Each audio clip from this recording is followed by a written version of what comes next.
Ça, c'est le drapeau de la Corée du Sud. Vous voyez les quatre signes noirs qui entourent le symbole du yin et du yang? Ce sont des kuas, autrement dit des trigrammes, des groupes de trois traits, soit pleins, soit discontinus. Le trait plein, c'est le yang, qui a tout un tas de qualités, dont celle d'être mâle. L'autre, eh bien, c'est le yin. Désolé, c'est l'histoire qui veut ça. Il y a 2 puissance 3, soit 8 groupes de 3 traits. Leur ensemble s'appelle le bagua.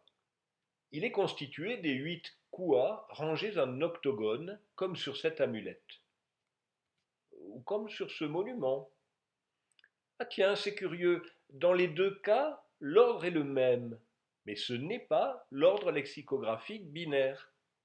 Les paires de trigrammes opposés ne sont pas non plus sur les mêmes diamètres. Mais d'où vient cette idée de grouper par trois des traits, pleins ou discontinus? Elle vient de Fuxi ou Fohi, selon les auteurs. Et c'est parti pour la légende. La mère de Fuxi et Nuwa s'appelle Huaxu. Un jour, Huaxu visita un endroit nommé Leizé. Elle vit une énorme empreinte de pas. Par curiosité, elle marcha dessus et se retrouva instantanément enceinte. Après 12 années de grossesse, elle donna naissance à Fuxi. L'empreinte appartenait au dieu du tonnerre, et donc Fuxi est le fils du dieu du tonnerre et Nuwa est sa demi-sœur. Sur la plupart des représentations, Nuwa tient un compas, Fuxi une équerre, comme symbole de leur participation à la construction du monde. Ensemble, ils ont inventé le mariage. Ils ont aussi apporté à l'humanité la chasse, la pêche, la cuisine, la musique, l'écriture, bref, la civilisation.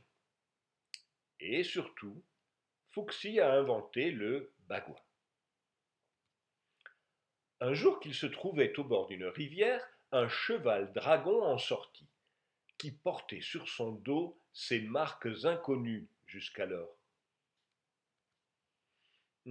À moins que ce ne soit une tortue. Allez savoir. À moins tout simplement qu'il ne l'ait déduit de l'observation de la nature. C'est en tout cas ce que dit le Yiking, le livre des mutations. Fuhi leva les yeux et regarda. Il les baissa et examina. Il vit que la négativité et la positivité ont la dualité et l'unité pour nombre. Il traça donc un trait simple pour symboliser la positivité et un trait double pour symboliser la négativité. Il vit qu'une négativité et une positivité ont chacune l'apparence d'engendrer la même chose. Aussi, à partir d'en bas et en montant, il traça encore un second, puis un troisième trait, pour achever les 8 kuas simples primitifs. Il vit que la nature de la positivité est l'activité, et que la plus grande de ces formes réalisées est le ciel. C'est pour ça que le kua composé de 3 traits simples fut nommé Kien, et qu'il l'attribua à la représentation du ciel. Les 3 traits complétés, les 8 kuas achevés, il augmenta encore 3 fois d'un trait pour emporter le nombre à 6. C'est-à-dire qu'au-dessus de chacun des 8 kuas simples, il ajouta successivement chacun de ces mêmes signes pour former les 64 kuas parfaits. Le Yi King, le livre des mutations, décrit longuement les interprétations de chacun des 64 hexagrammes formés de 6 traits. Cette table, extraite de la traduction de Philastre que j'ai utilisée, classe les hexagrammes par ordre lexicographique. Elle donne en dessous la numérotation dans le classement originel des kuas, qui n'a rien de mathématique. Juste pour vous donner une idée, parce que je n'y comprends pas grand-chose, Voici quelques-unes des maximes que donne le livre des mutations, pour un seul des Koua parmi les 64. Grande liberté, perfection avantageuse, ne pas agir dans ce qu'il y a à entreprendre. Immobilité de la borne, avantage à demeurer dans la perfection.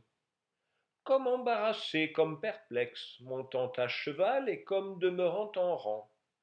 S'il ne s'agit de brigands, c'est un mariage. La jeune fille vierge n'est pas accordée.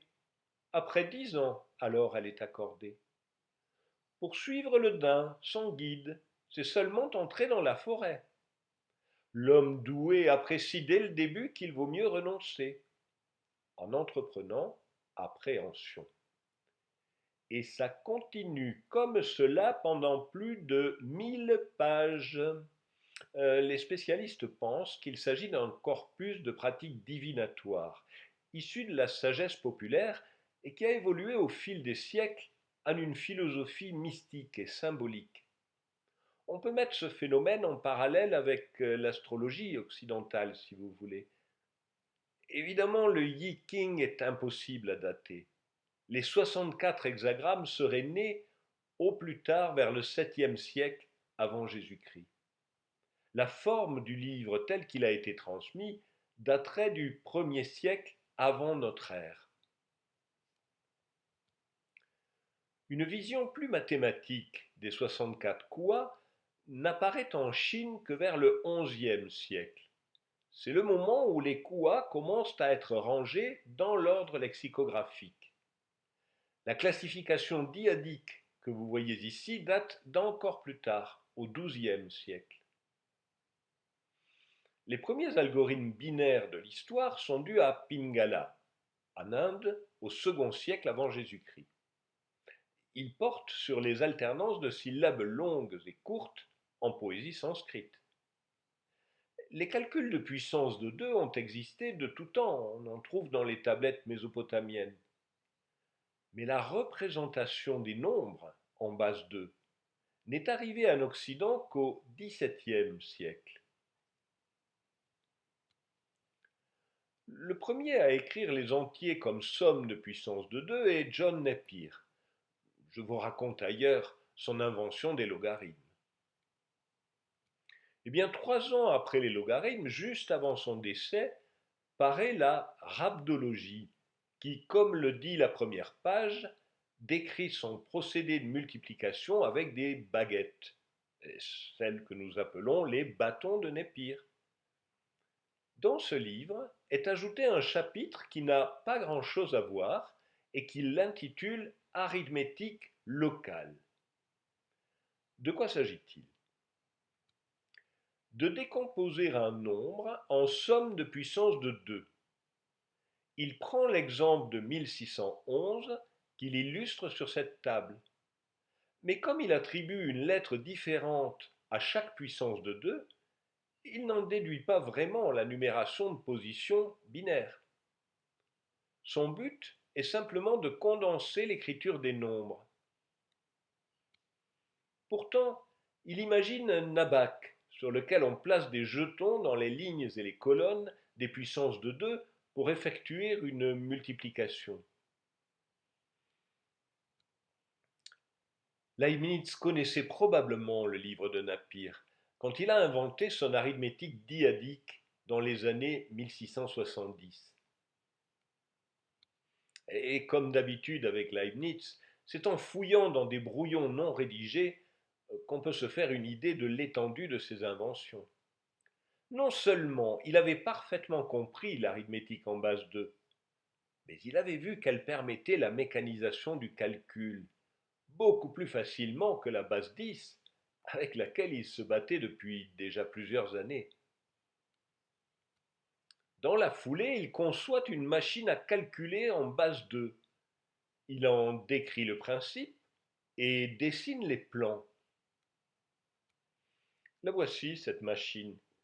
Elle a été réalisée d'après les plans de Leibniz et elle fonctionne. Pendant une vingtaine d'années, l'invention de Leibniz reste confidentielle.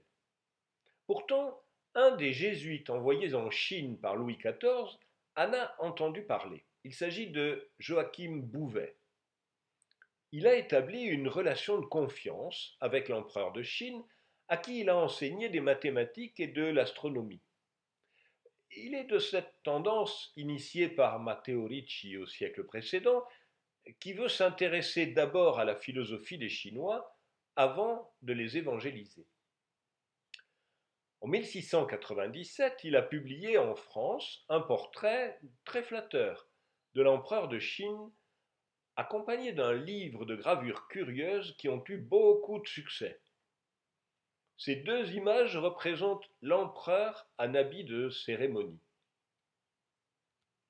Celle-ci montre des épouses de mandarins, et le titre précise que ce sont des dames mandarines.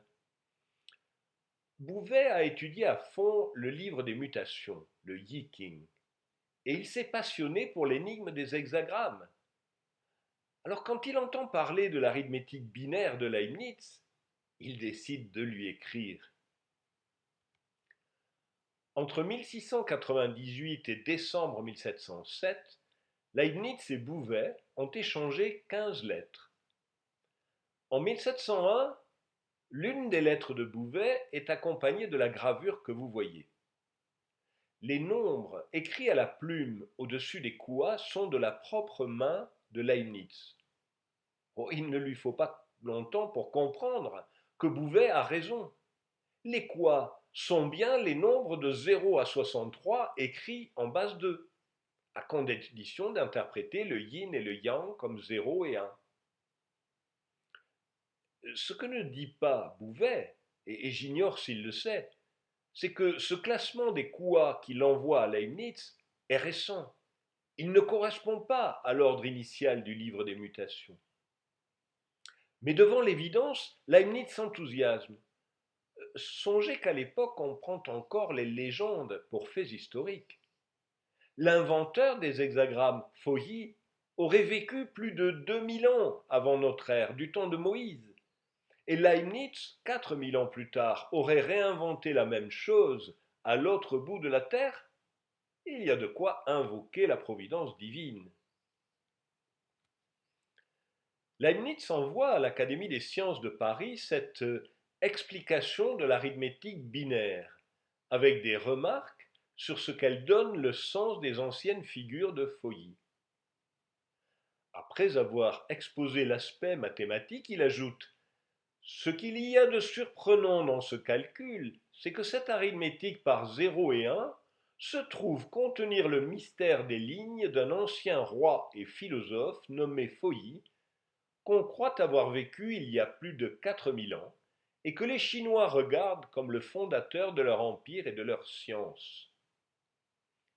Leibniz explique la relation, raconte ses échanges avec Bouvet, puis il conclut: ainsi, m'écrivant le 14 novembre 1701, il m'a envoyé la grande figure de ce prince philosophe qui va à 64 et ne laisse plus lieu de douter de la vérité de notre interprétation, de sorte qu'on peut dire que ce père a déchiffré l'énigme de Feuilly à l'aide de ce que je lui avais communiqué. Et comme ces figures sont peut-être le plus ancien monument de science qui soit au monde, cette restitution de leur sens, après un si grand intervalle de temps, paraîtra d'autant plus curieuse. L'affaire occupera Leibniz pratiquement jusqu'à sa mort. C'est que l'enjeu est de taille. Ce n'est pas que une question d'arithmétique binaire. Pour Leibniz, c'est tout son système philosophique qui est en jeu. S'il peut démontrer que les Chinois, dont la philosophie est tellement rationnelle et aussi ancienne, croient bien, comme les chrétiens, en un Dieu unique, c'est la preuve que ce Dieu est universel. Pour les jésuites et pour Bouvet en particulier, l'enjeu, c'est la conversion au christianisme de tout un peuple, ce dont il rêve et ce pourquoi il s'est battu toute sa vie. Les jésuites, en Chine, ont utilisé leur connaissance des sciences, en particulier les mathématiques et l'astronomie, pour prouver aux dirigeants la supériorité de leur culture, donc de leur religion. D'après Bouvet, l'empereur manifeste une ouverture d'esprit, un désir et une capacité d'apprendre tout à fait remarquables. Voici son témoignage de 1697. Il nous ordonna d'abord de lui expliquer en tartare les éléments d'Euclide, qu'il avait toujours désiré apprendre, voulant savoir les choses à fond. Dans 5 ou 6 mois de temps, il se rendit les éléments de géométrie si familiers qu'il était difficile de lui montrer une figure qui eût rapport à quelque proposition de ces éléments, qu'il ne se souvint aussitôt de la proposition et de la démonstration. Si l'empereur est aussi désireux d'apprendre, c'est par pragmatisme. Mais au fond, il reste bien persuadé de la supériorité de sa propre culture. Voici son témoignage. Même si certaines méthodes occidentales sont différentes des nôtres et peuvent même être des améliorations, il n'y a pas grand-chose de neuf en elles. Les principes des mathématiques dérivent tous du livre des mutations et les méthodes occidentales sont d'origine chinoise. Cette algèbre vient d'un mot oriental. Et même si les Occidentaux nous ont montré quelque chose que nos experts en calendriers anciens ne savaient pas, c'est-à-dire calculer les angles du pôle Nord, ceci ne montre que la vérité de ce à quoi Schutzhi était arrivé dans ses recherches sur les choses.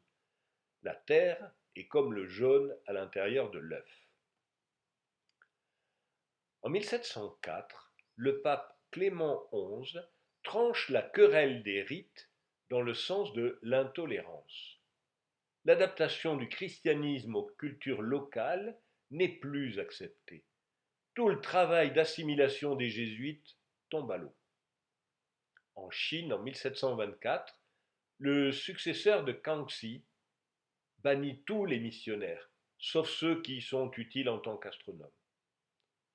Fin de l'aventure. Pour une note plus gaie et pour le plaisir de ceux qui, comme moi, se souviennent avec bonheur des chansons de Bobby Lapointe, voici un document authentique. C'est un brevet d'invention demandé le 28 mars 1968 à 14h23 par M. Robert-Jean Lapointe pour un procédé de codification de l'information. Comment? Notre Bobby à la pointe de l'innovation dans le codage de l'information? Eh oui, et pas qu'un peu. Il a inventé un codage des nombres hexadécimaux qu'il a baptisé le bibinaire, ce qui ne vous surprendra pas. Il propose de coder les 16 chiffres hexadécimaux par des syllabes de 2 lettres, dont la première est une des 4 consonnes H, B, K, D, et la seconde une des 4 voyelles O, A, E, I. C'est parfaitement rationnel et très rigoureux.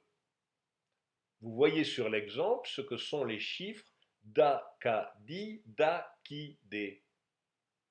Et si on en fait la somme en hexadécimal, et, sauf erreur de calcul, on trouve Bo, Ki. Remarquez qu'on ne peut pas trouver OK, puisque O signifie 0. En plus, il avait aussi proposé un graphisme pour chaque chiffre. Graphisme lui aussi extrêmement rationnel, car basé, comme vous le voyez, sur une écriture en carré des 4 chiffres binaires. Et voici la conclusion de l'inventeur. L'exploitation de ce procédé peut s'appliquer à la publication de méthodes, tables de conversion et logarithmiques le concernant, la fabrication de matériel et de machines reproduisant les caractères qui lui sont propres, la fabrication de plaques d'immatriculation, fiches, classeurs, matériel de classement, codés selon ce procédé.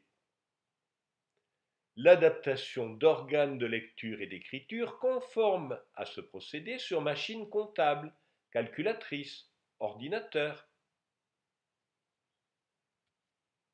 Dites, vous ne croyez pas que Leibniz aurait aimé Bobby Lapointe? Je suis sûr qu'il aurait adoré. Et puis, vous savez, si Fuxi porte des cornes sur les illustrations que vous avez vues, c'est un signe de spiritualité et de royauté. Non, ce n'est pas parce qu'il a inventé le mariage.